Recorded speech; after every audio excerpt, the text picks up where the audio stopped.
Hey everyone, and welcome back to the Leadership Project Live, where today's live stream show is all going to be about building your own leadership credo and becoming the leader that you wish you always had.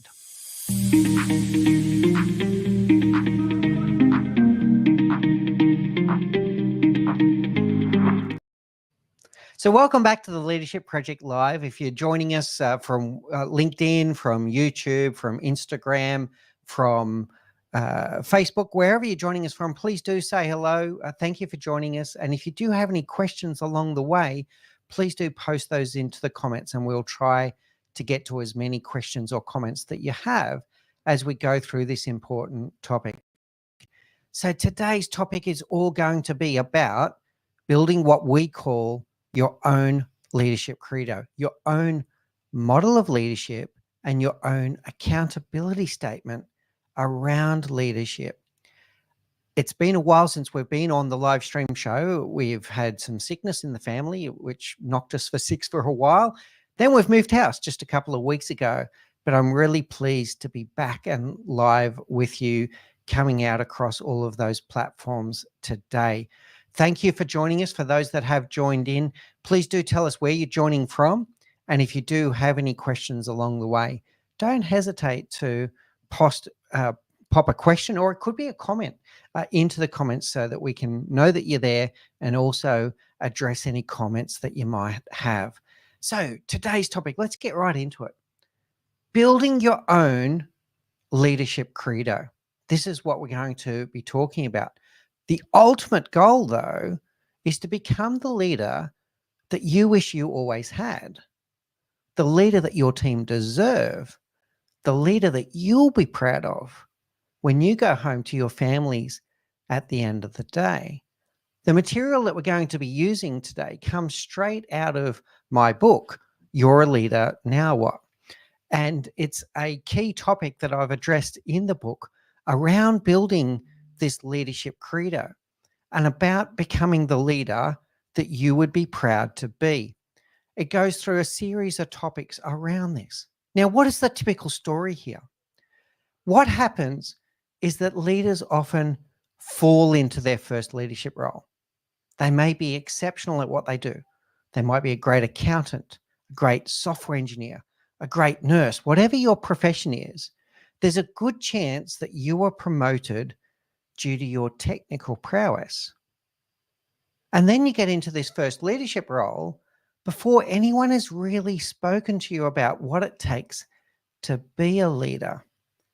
And you do need to make some changes in the way that you go about your work if you want to be a great leader. In the absence of any other information, what most leaders end up doing is mimicking the behavior of leaders before them. They start looking at the role models that they've had. They've seen other leaders behave in a certain way, and now they're the leader, so they feel that it's probably their turn, that they need to do these same behaviors that they've seen from others. But here's the problem. Most people don't even like their boss. I know that seems extreme, but the stats tell us that whether it's research from Gallup or from the Association for Talent Development, only 1 in 5 people in the world truly love their boss and like their job. So if you're mimicking the behavior of people before you, you're setting yourself up for a failure before you start. So what I'm going to encourage you to do today is to be far more intentional with that. Yes, I do want you to learn from leaders before you, but I want you to intentionally learn to pick up the traits that you want to repeat and to ditch the traits that actually were not good behaviors in the first place. So it is something that we want you to do intentionally. And what we want you to do is to bring your authentic self into the role. You've been promoted because people see something in you, something about you. We don't want you to be just a cookie cutter of the person that came before you. We want you to be you. We want you to be authentically you. and then start doing these shifts that you need in your leadership. And there are shifts that are needed. Your focus does need to change. There are 3 dimensions of leadership: leading self, leading others, and leading the business.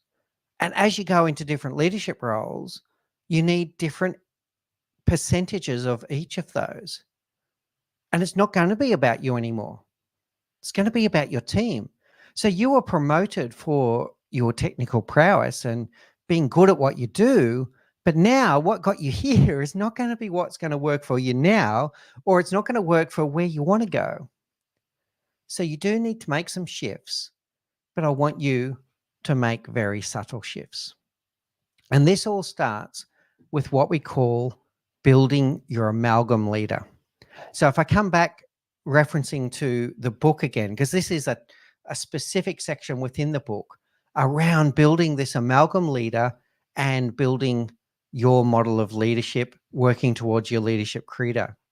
So what we do is we start looking at this concept called the amalgam leader, that is the sum of the positive attributes of leaders that you've admired in the past, minus the negative attributes that you didn't like.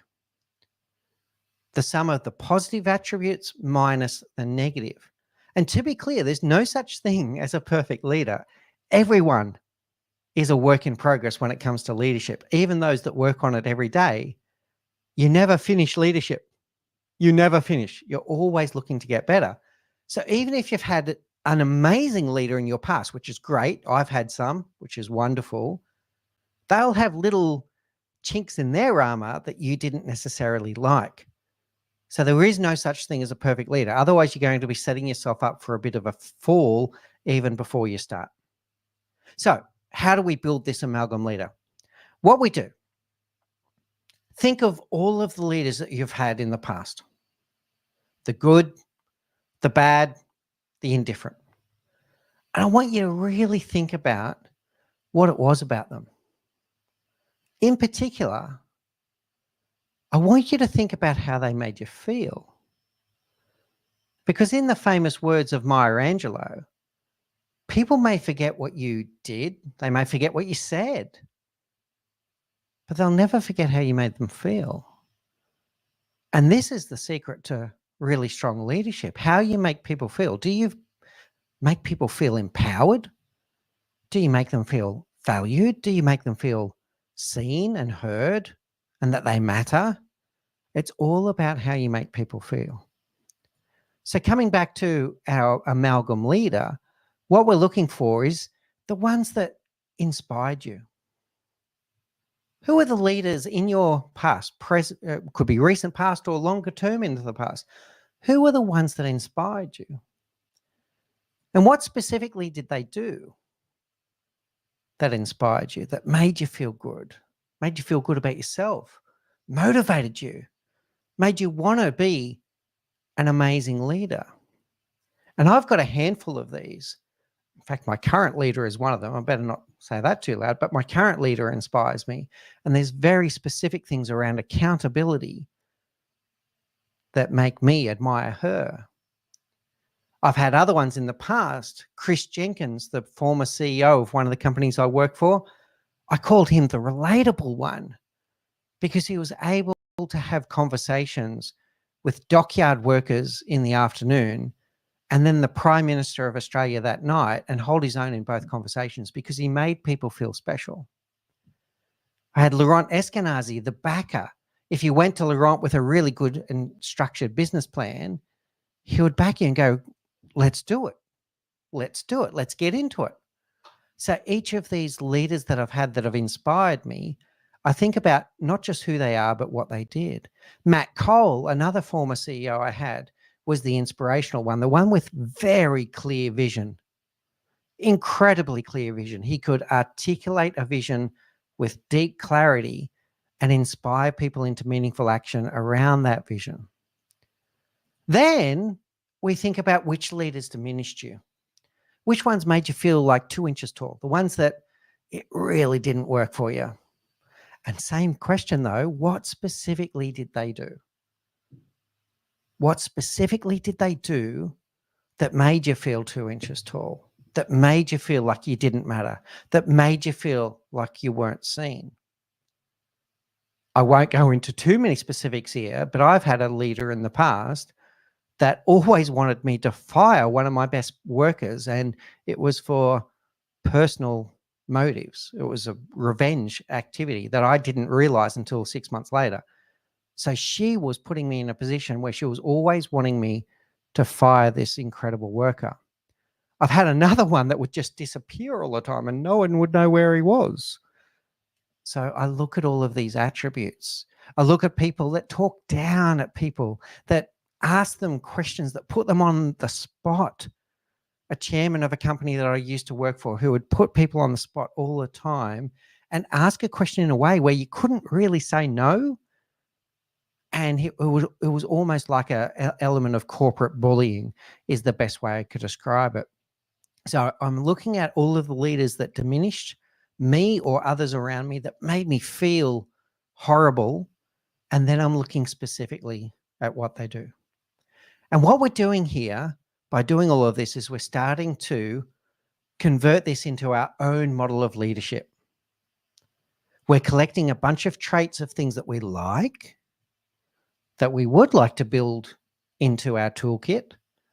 And we're looking at some attributes that we absolutely didn't like, that we would never want to do this to another human being. And this is the birth of what we call our leadership credo. So our leadership credo is a bunch of statements as a leader that you're committing to. You're committing to these statements as to how you're going to behave as a leader. And they'll start with statements like, as a leader, I, and you finish that statement with a very positive affirmation of the type of leader that you want to be. It can also be, as a leader, I will never.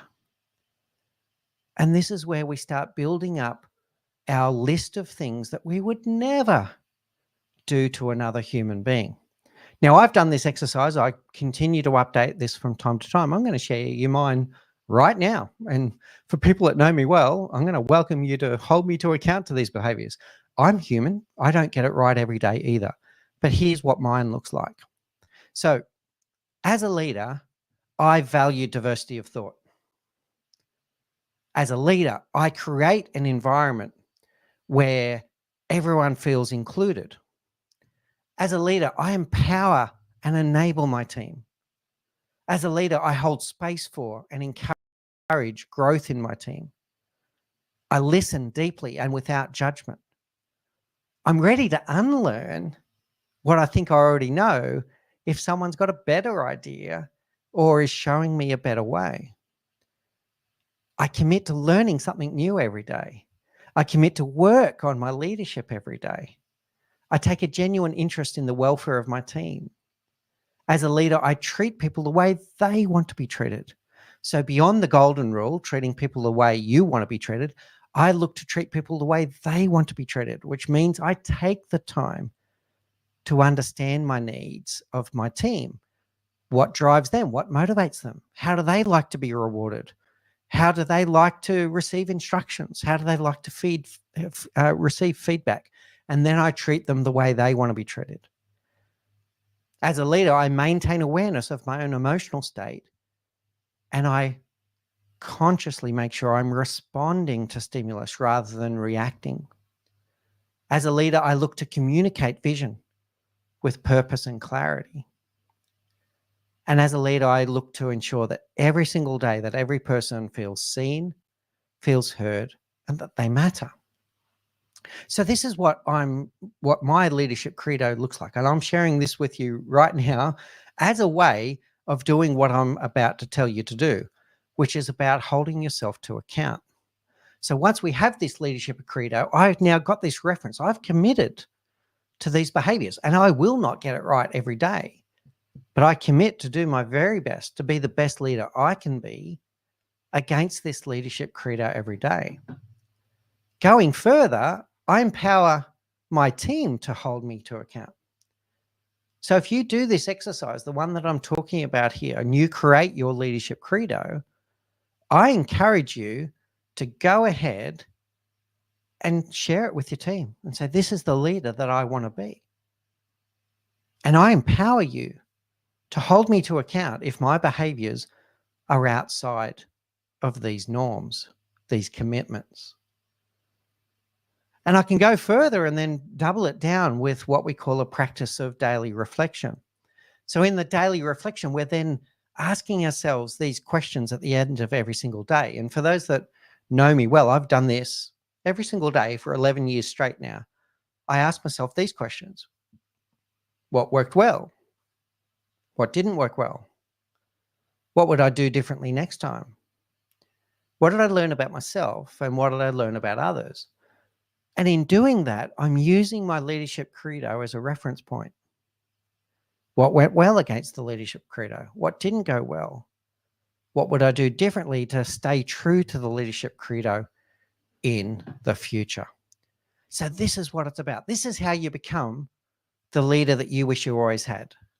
You do learn from leaders around you, but you don't have to mimic identically their behaviors. You learn the good, you learn the things that you didn't like, and you build your own model of leadership, the Amalgam leader, and then convert that into a leadership credo, which is an accountability statement that you're going to hold yourself true to. Now, I've prepared something for you here that I hope is going to help you bring this to the fore. So in our website, mickspears.com, if you go to www.mickspears.com/self-reflection-journal, you can also download your free copy of a self-reflection journal that helps you do these two exercises that we've discussed today, plus many more. So in the leadership journal, you'll find in there a whole bunch of different exercises that you can do as a leader to build yourself the model of leadership that you want to be true to. It asks you a bunch of questions about the kind of leader that you want to be, about your leadership style, about how you'd rate your leadership today, and then what are your strengths and what are your challenges. But ultimately, we get to this question around the Amalgam leader. Which leaders do you admire and why? What are the bad leaders that you had and how did they make you feel? And we start building this model of the Amalgam leader, the positive attributes, the less attractive attributes. Who do I want to be as a leader? Then as we go forward, and there's other exercises in there you can see as I scroll around, finding your purpose using your Ikigai. There's many activities in there. But we get to this part around values and beliefs and writing your leadership credo. As a leader, and finishing off those statements. And as you go further into the journal, you can then look at a bunch of different questions to ask yourself every day. The same 5 questions that I ask myself. What went well? What didn't go well? What would I do differently?